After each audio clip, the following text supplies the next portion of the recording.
These past two chapters of Tokyo Ghoul, yet again, all the build-up has just been very rewarding for what we've been getting now. Honestly, I'm glad I did not review Tokyo Ghoul Chapter 29 by itself, and I'm doing a double review because, honestly, if I just went off the events of that, I would have said, fuck, man, Sui Shida did us again. We have to, like, when are we going to see Ken Kaneki? Because, Hinami saved him at the end of Chapter 29, and I would have been a little bit, like, disappointed or whatever, like, oh, I guess we're going to have to wait another 30 chapters to see if we're going to get Ken Kaneki. But the fact that I did it together and I'm doing this together, it feels so much better because it's like, I got so much more context and so much more of the situation and what really is happening. So I'm glad I'm doing it like this double review, because it's like, yeah, these were two very fucking amazing chapters. Chapter 29, a lot of it focused around Uri, Mutsuki, and just kind of what he's turning into. I wouldn't be surprised again, and I've said this before and I'll say it again, I honestly think at some given point there's a possibility Uri will turn into a ghoul. He will turn maybe into fully a half ghoul, half human, or just a ghoul in general, whatever the case may be regarding, the genes and whatnot with the operation. I don't know to the level extent that it can do or whatever, but I ultimately think that that's going to happen. I mean, look how he lost his sanity. He reminded me a lot of Kaneki when he was like transforming little by little, whatever, and a couple of people in these two chapters reminded me of Kaneki, like him and Takizawa in particular. I was just like, yeah, but especially Uri, I think this is hopefully the road to him not being such a scumbag. And what I mean by that is I think that this is going to be a big character developing moment for him. At the end of the day, he saw that while he did everything to get this power, Madam was still kicking his ass. Madam was doing him in, and he couldn't, like, ultimately get his rewards. And when he was flipping out there, losing his shit, I was just like, this is fucking gold right here. Because, I mean, at the end of the day, as much of a dick as he is, ultimately, I still felt a little bit of sympathy for him. Because it's like, he just really has this complex of he needs to get these achievements to, avenge his father's name and all that other good shit or whatever. But it's just like,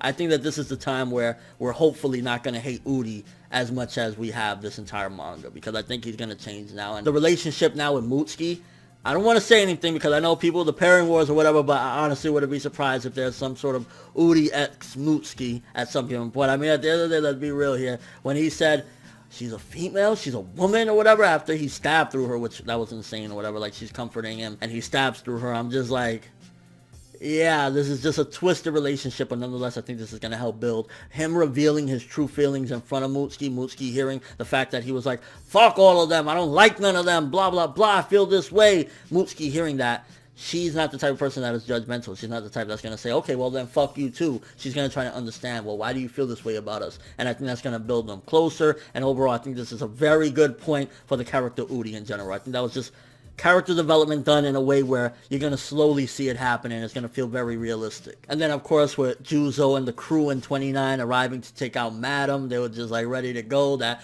spread was sick as fuck where you see all of them together ready to take down Madam. And yet again, that's just like, Uri got to look at them and say, damn, they're fucking awesome because I couldn't do shit. And also, just seeing Psycho in the shadows kind of listening to what Takizawa was saying or whatever, but she was still scared. The funny thing is, I honestly wouldn't be surprised if Psycho, if she lost it, could have taken out Takizawa.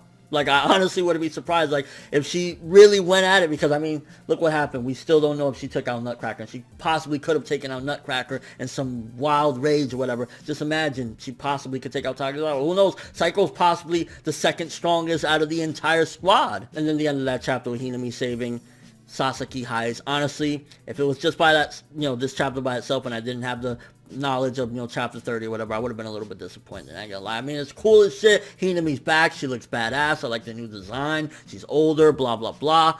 But it's like, I wanted Kaneki, so I would have been a little bit. But thankfully, again, I have the knowledge of chapter 30, and let's talk more about that. You can see that Hinami's still trying to protect her situation that she's in right now, where she's like, okay, Takizawa, we need him right now. It's not like I'm trying to save him or whatever, but we could still use him or whatever. And I think you can definitely see how much, and it's clear as day, honestly, that she cares truly 110% about Kaneki. But the irony of it is the situation that she's in right now has the rival, or not even the rival, the enemy of Ken Kaneki, her big brother, saying that he's her big brother. And that's something that right there, you're shooting her right in the heart when you're telling her, no, I'm your big brother, when you're killing the person that she considers her big brother. So definitely something very interesting playing with her character right there. And honestly, Suishida, he knows what the fuck he's doing right here. I gotta quickly talk about the art on that sick transformation. Takizawa looking straight up like Centipede Ken Kaneki. That shit was hype as fuck as well. Like, honestly, these past 2 chapters, there's really nothing bad you can say about them. There's really, like, you have character development going on. You have epic action. You have awesome art,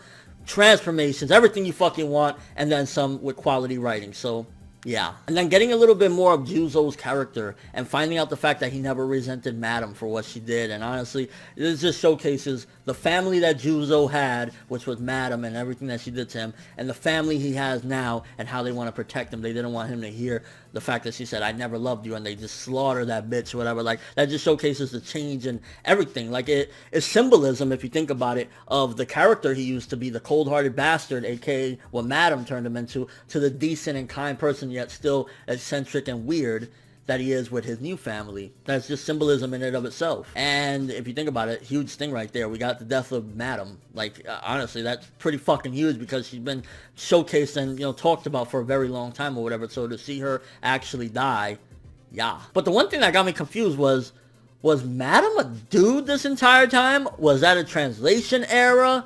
What the fuck? Or was it symbolism of what Juzo felt she was? That Juzo felt that this is the figure that I had when Juzo said, goodbye, father. Or was that not even Juzo? Maybe I'm mistaken. Maybe that was Udi talking about his dad, which that's random as shit or whatever. But like, was Madam a dude?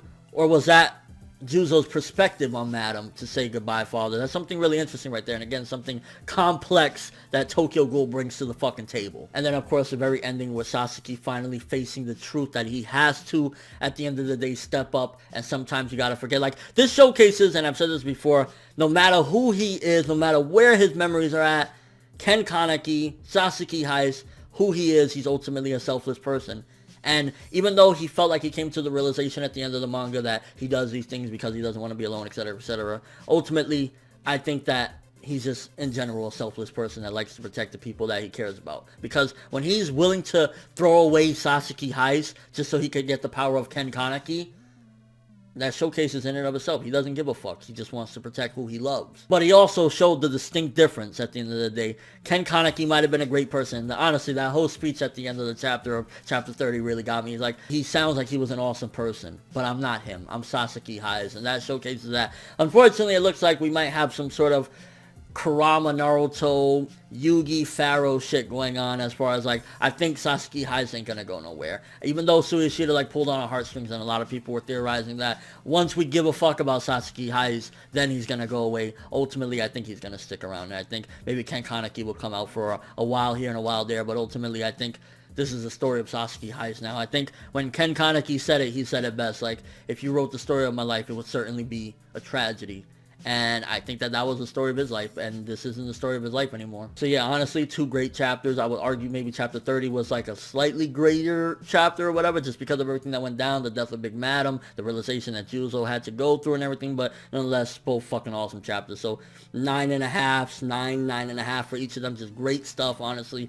I just can't wait next week. Hopefully we get to see White-Haired go in, and I'm hype as shit. If you look at his hair even, you can see that it's slowly completely changing color or whatever to one color, and we know what's about to happen. We about to get that finger, the knuckles cracking, and I'm excited. Let me know what you guys thought of these 2 chapters. How did you feel about all this? Do you think that Udi's gonna change into a good person or a better person? He'll be like a Vegeta, I feel. Like, he was an asshole, but he's still gonna be like that asshole, but just not that asshole that, like, you want to die. And do you think we're gonna see Ken Kaneki back? What do you think Juzo was referring to when he said goodbye, father? Was that symbolism of what he felt, or was that ultimately that Madam was a dude? Your overall thoughts of Tokyo Ghoul as of right now? How do you feel about it? Honestly, I think that this manga, the quality writing is shining through and through, especially with these past 2 chapters. So after this review, thanks for watching. Hope you enjoyed. If you liked anything I had to say or enjoyed the video, drop me a like. I'd greatly appreciate it. And if you haven't subscribed, if you could do so as well, that'd be amazing. I'm ForneverWorld, and as always, people, have an awesome day.